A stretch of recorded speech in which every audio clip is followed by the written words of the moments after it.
Çətin görsənən, lakin olduqca çox maraqlı bir məntiq tapşırığı var.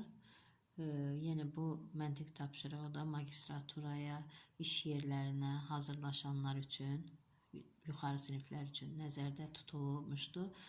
Yuxarıdakı 3 ədəd bu fiqurlarla birləşərək verilmiş sıradakı ədədləri əmələ gətirir. Yəni kvadratın yerində hansı əməli yerinə yetirəriksə, onun qarşısındakı ədədləri alarıq. Deməli, birinci halda verilmiş ədədin ikinci rəqəmindən birincini çıxaraq aldığımız cavabın 2 qatını yazırıq. Yəni, A-nın yerindəki ədədi tapmaq üçün 17 bərabərdir. 7-dən 1 çıxırıq 6, yəni ikinci rəqəmdən birinci çıxırıq və aldığımız ədədi 2-yə vururuq. Yəni A-nın yerindəki ədəd 12-dir. Dairənin yerindəki hansı əməllərin olduğunu baxaq, tapaq. Burada isə ədədlərin rəqəmlərinin cəmini 3 dəfə artırırıq.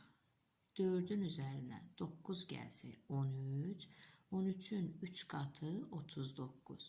1-in üzərinə 7 gələriksə 8, 8-in 3 qatı 24 edir və B-nin yerindəki ədəd isə 2-nin üzərinə 9 gələriksə 11, 11-in 3 qatı isə 33 edir.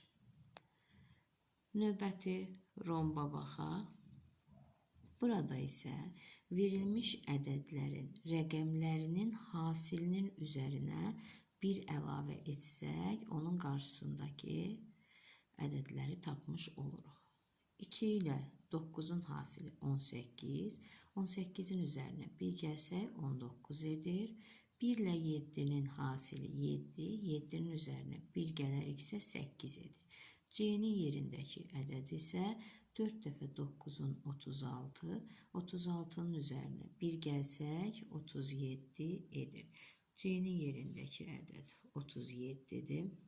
B-nin yerindəki ədədi tapdıq 33-dür. A-nın yerindəki isə 12-dir. Bunların cəmi isə 82 edir.